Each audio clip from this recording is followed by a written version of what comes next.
Merci beaucoup, merci Catherine Cocchio, merci à toutes et à tous pour votre présence. Je suis ravi d'être avec vous ce matin. J'ai pas de texte écrit, mais j'ai apporté des livres à citer. Je ne sais pas s'il faut dire d'où on parle, mais moi vous avez cité, vous avez Paché en disant qu'il parlait d'amateurs passionnés. Moi je me prévaut d'aucune proximité particulière avec Pierre Pachet. Par contre, voilà, effectivement l'expression amateur passionné me convient très bien. Et je voulais simplement, alors parce que les choses se sont accélérées, d'ailleurs ça va bien avec le titre de mon intervention qui s'appelle « Hâtons-nous de regarder ». J'avais eu un mail d'Éric Marty me disant ça sera une demi-heure, puis il y a une semaine il m'a dit ça sera 20 minutes, et ce matin à 6h42 il m'a envoyé un mail comme il sait faire en me disant ça sera 15 minutes. Donc avant que ça passe à 8, je vais me hâter de regarder mon anti-sèche pour vous dire que moi je voudrais en fait finalement partir de deux scènes, vécues, pour être fidèle en partie à la méthode de Pierre Pachet dont parlait Vincent Descombes à l'instant, c'est notamment le fait qu'il inscrivait toujours ses réflexions à même la vie, dans des réflexions, dans des sentiments, à la charnière comme ça, de l'émotion et de l'idée. Donc je voulais partir de deux scènes pour être fidèle à cette phrase que j'avais soulignée en relisant. On s'est tous plongés dans ces textes avec beaucoup de bonheur là, pour préparer ces 2 journées. De toute façon, qui se souciait d'expliquer? Il s'agissait de vivre. Et donc, les 2 scènes dont je voudrais vous parler, ce sont 2 scènes qui sont un peu paradoxales, parce que c'est un peu comme ces 2 scènes qui rejoignent un peu notre rassemblement d'aujourd'hui et de demain, c'est-à-dire c'est des scènes d'amitié autour d'un mort, ou de la mémoire d'un mort, des textes d'un mort, parce que ce sont des obsèques, à chaque fois. Et je voudrais donc vous décrire ces 2 scènes en essayant de montrer rapidement qu'elles disent quelque chose du rapport de Pierre Pachet à la politique, de ce rapport compliqué à la politique dans tout ce qu'elle a d'ambigu, et de ce rapport à la politique donc comme regard aux aguets bien sûr, comme vigilance souvent narquoise, mais aussi comme clairvoyance ensanglantée et joyeuse à la fois. Donc 2 scènes. Puisqu'on parlait de solitude à l'instant, avec Vincent Descombes, la solitude, oui, Pierre Pachet apparaît comme quelqu'un de profondément solitaire. Même quand on le surprenait comme ça dans la rue en train de se balader, il y avait une espèce de solitude très intense qui rayonnait. Et en même temps, on peut l'inscrire dans une forme de constellation, dans un petit collectif, une petite cohorte marginale comme ça, dans cette sorte de complicité silencieuse des femmes et des hommes qu'on pourrait appeler les femmes et les hommes de bonne lucidité, comme on parle de femmes et d'hommes de bonne volonté. La première de ces scènes, mais c'est en 2013, c'est l'enterrement ou les obsèques de Maurice Nadeau. Peut-être que certains ou certaines d'entre vous y étaient. Il n'y avait pas beaucoup de place, c'était très curieux, il n'y avait pas d'ordre de parole, il y avait une sorte de côté brouillon qui donnait quelque chose de très beau, en même temps un peu ambigu à tout ça. Donc quiconque voulait prenait la parole.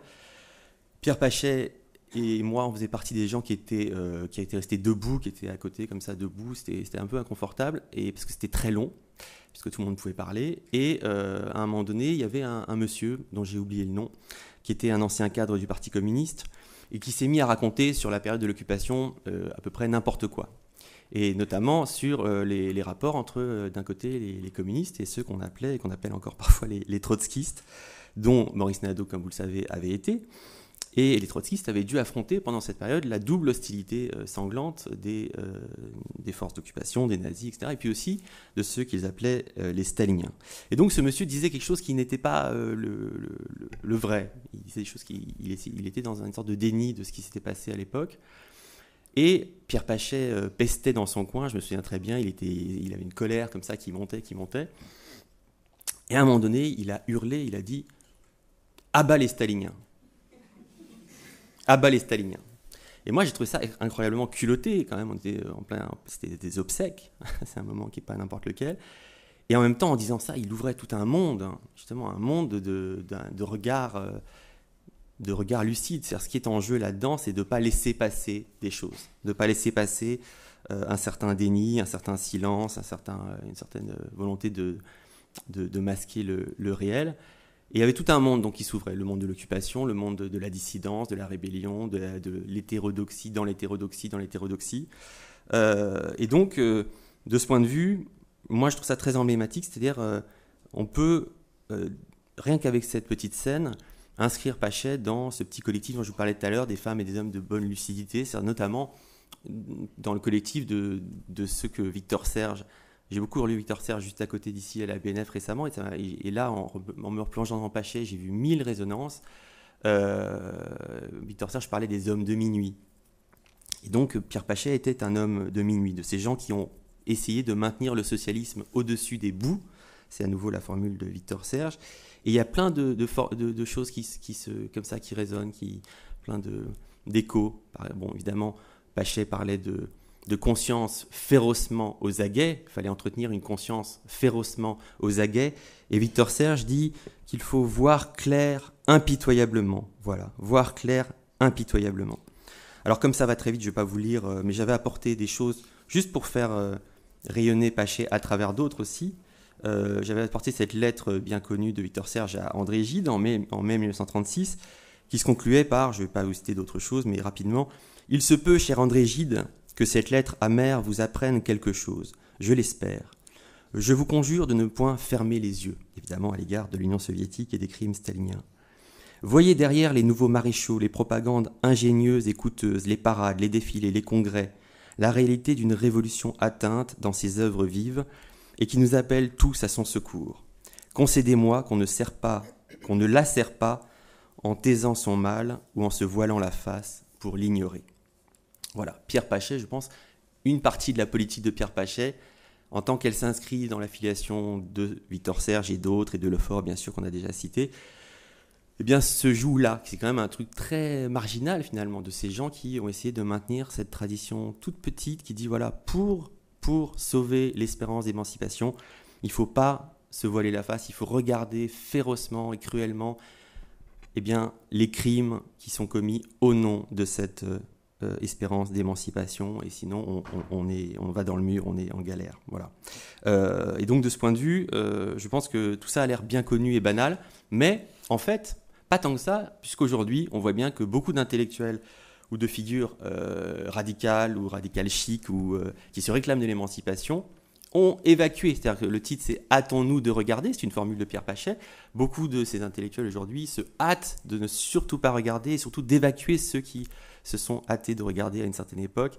Et il y a un véritable enfouissement de la mémoire antitotalitaire aujourd'hui. Le simple mot même d'antitotalitaire apparaît à beaucoup comme une sorte d'invention ou de gadget que la CIA aurait inventé pour discréditer toute espérance d'émancipation. Or, Pierre Pachet fait partie de ces gens qui ont montré que c'était bien plus que ça, bien plus précieux, qu'il fallait arriver à maintenir cette mémoire contre tous ceux qui voudraient donc l'évacuer en se réclamant des grands soirs ou des petites nuits debout. Et donc toute la question, même si la nuit debout a sa grandeur, mais je parle de ceux qui veulent évacuer ce passé. Toute la question, elle est quelque part, pourquoi ? En fait, qu'est-ce qui permet quel est le critère qui permettrait de rassembler ou de discriminer entre ceux qui sont les consciences déchues dont parlait Victor Serge et puis ceux qui sont plutôt du côté des consciences aux aguets ? On est tous traversés par un regard qui ne veut pas regarder, par des pulsions de déni, etc. Et la question, elle est là, c'est qu'est-ce qui permettrait de différencier ? Est-ce que c'est la sociologie, l'anthropologie, telle ou telle science sociale, etc. Je pense que Pachet fait partie des auteurs qui nous amènent à regarder le plus près possible de ce critère ou de ces choses, de ces expériences qui nous permettraient de faire la différence, notamment donc en revenant à l'expérience même et par exemple à l'expérience de la mort ou de l'hommage aux morts. Et c'est là que je voudrais en venir à la deuxième scène d'obsèques dont je vous parlais. C'est beaucoup plus récent, c'est l'enterrement de Miguel Abinsour. Et c'était donc au Père-Lachaise aussi, puisque la première scène avait lieu également au Père-Lachaise. Et je ne sais pas si vous étiez à nouveau à l'enterrement de Miguel Abinsour. Il y avait une petite centaine de personnes, il y avait beaucoup de gens qui se réclament de la Révolution française, des libertaires, beaucoup de gens très bien, des gens qui ont des œuvres et qui sont des compagnons d'idées et de combats de Miguel Abinsour et parfois de Pierre Pachet. Et beaucoup d'entre eux ont été scotchés, beaucoup ont été sidérés parce qu'ils sont arrivés et qu'est-ce qu'ils ont vu ? Ils ont vu une rabbine. On a parlé du Kaddish tout à l'heure d'entrée de jeu. Ils ont vu Delphine Orviller qui était là et qui a prononcé des paroles en hébreu et c'était très curieux parce qu'on ne s'attendait pas, moi non plus, personne ne s'attendait à voir Miguel Abinsour réclamer la présence d'un rabbin ou d'une rabbine, même libérale comme elle l'est, etc. Ce qui est intéressant, c'est que Pierre Pachet était présent à sa manière puisque j'ai appris depuis que, il était très très présent, puisque j'ai appris que Miguel Amansour avait demandé la présence de cette rabbine Delphine Ermwiller à ses obsèques, après l'avoir vu parler, Delphine Ermwiller, à l'enterrement de Pierre Pachet. Il a dit, pourquoi pas moi alors voilà, ça lui a fait envie, contre toute attente. Et ce contre toute attente a été spectaculaire, parce qu'à un moment donné, on a appelé dans les prises de parole quelqu'un qui s'appelle Louis Janover, que vous connaissez sans doute, qui est un spécialiste, qui écrit des très beaux textes sur l'anarchisme ou sur André Breton aussi. Et Louis Janover est arrivé avec un texte, il l'a brandi, et il a dit écoutez, moi j'avais préparé un discours sur l'œuvre politique de mon ami Miguel Amansour, et je vois que ce discours n'a pas lieu d'être ici. Ça n'a pas lieu d'être. Donc c'était très intéressant, parce qu'en disant ça, il nommait justement une sorte de déni ou de panique très intéressante. Et à nouveau, il s'agissait là de ne pas laisser passer, ou il s'agissait plutôt, là, on renverse, de quelqu'un qui ne voulait pas que quelque chose passe entre la politique et le spirituel, quelque part entre l'émotion et la réflexion aussi, entre le théologique et le politique, entre beaucoup de choses finalement. Il y a plein d'enjeux dans ce happening de quelqu'un qui était très proche d'Amansour et qui dit « Moi je vois que ma parole n'a plus lieu d'être ici ». Donc finalement de ces gens qui ne voient pas le rapport. Je ne vois pas le rapport. C'est intéressant parce que Pachet, dans l'affiliation, dans le compagnonnage, le sillage de Lefort, il était très intéressé par ça, par le déni du symbolique. Parce que c'est ça qui était en jeu, c'est le déni du symbolique, le déni de ce lien. J'ai apporté les essais sur la politique de Claude Lefort. Ce fut l'immense erreur de notre époque de vouloir considérer comme pouvant se séparer ces choses indissolubles et comme indifférentes l'une à l'autre. Là, c'est Hegel qui parle, cité par Lefort. Parce que, dit Lefort, il y a là un singulier pouvoir de saisir une dimension symbolique de la politique. Et on ne peut pas séparer les deux si facilement, le spirituel, le sacré, on a parlé du sacré tout à l'heure, du politique. Bref, et le religieux et le politique, dit Lefort, mettent la pensée philosophique en présence du symbolique. Non au sens où l'entendaient les sciences sociales, mais au sens où ils commandent l'un à l'autre, par leur propre articulation, un accès au monde. Et donc, Pierre Pachet, il est là-dedans, il est dans l'évidence, comme Claude Lefort, que on peut pas, pour désarticuler le religieux du politique, il faut pouvoir les hériter de leur articulation. Et vous savez très bien que pour Lefort, on revient à la question totalitaire, pour Lefort, le déni de la dimension symbolique est constitutive du totalitarisme et de ce qui fait qu'on n'arrive pas aussi à voir ce qui est en jeu dans la singularité de l'expérience totalitaire. Donc c'est très intéressant parce que dans cette scène, moi j'ai vu quelque part l'espèce d'effet de cisaille qu'a la fonction symbolique dans nos dénis à tous. Je ne vais pas du tout m'exclure, c'est pas du tout une question de surplomb, de dire nous on voit, les autres ne voient pas, etc. Pas du tout, on est tous traversés par cette conscience férocement, pas aux aguets, mais déchue ou dans le déni, ou dénégatrice.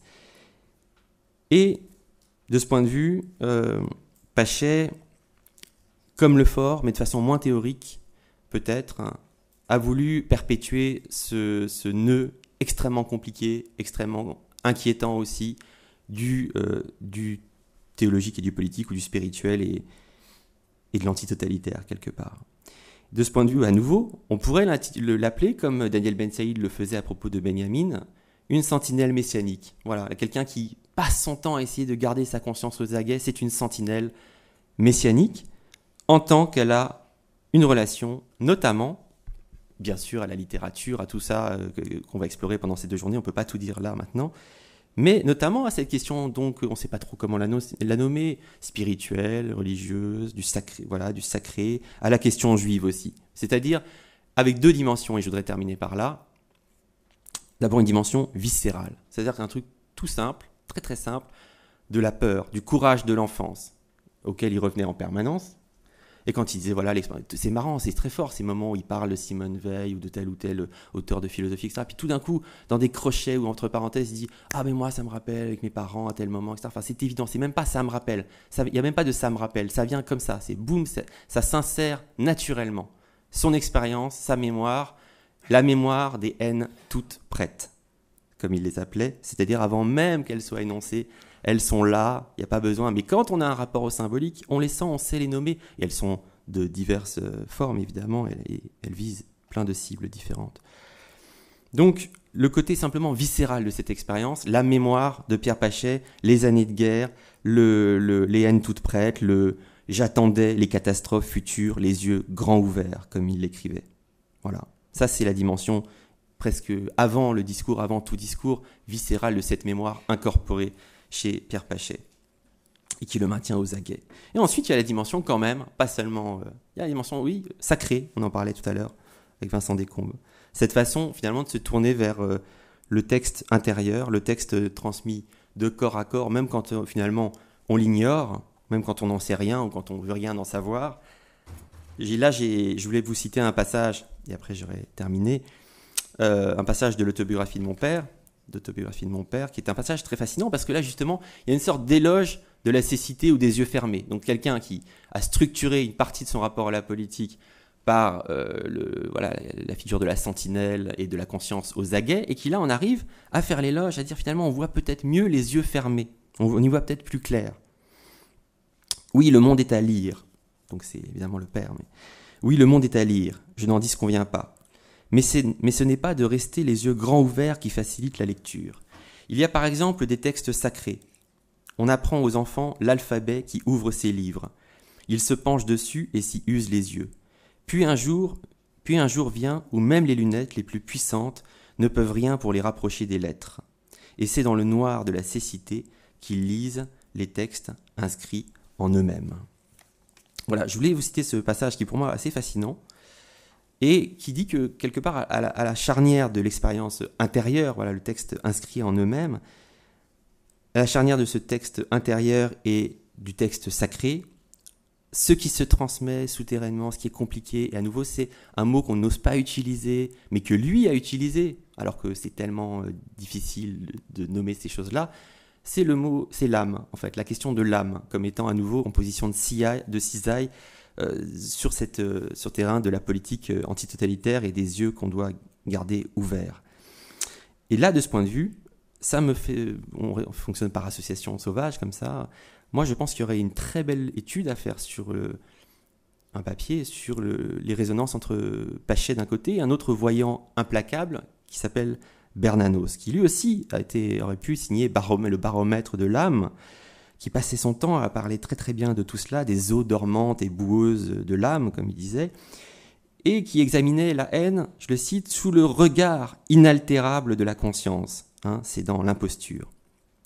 Donc, à nouveau, je pense que Pachet nous met le nez dans des questions comme ça qui sont extrêmement dures à traiter en termes de sciences sociales ou dans nos catégories habituelles, qui est que pour faire la distinction en nous-mêmes d'ailleurs entre ce qui veut voir et ce qui ne veut pas voir, à un moment donné, il faut pouvoir poser cette question de l'âme, et aussi, puisque la politique c'est aussi la figure de l'ennemi, tout de suite on pose la figure de l'ennemi, c'est cette puissance spirituelle dont parlait Bernanos et qui hante Pachet en permanence, la figure de l'ennemi, eh bien c'est tout simplement la bêtise. Voilà, c'est la bêtise. Et la bêtise, c'est une manière de s'emmurer de façon très confortable dans le déni du symbolique. Et on est tous à nouveau traversés par cette pulsion bête.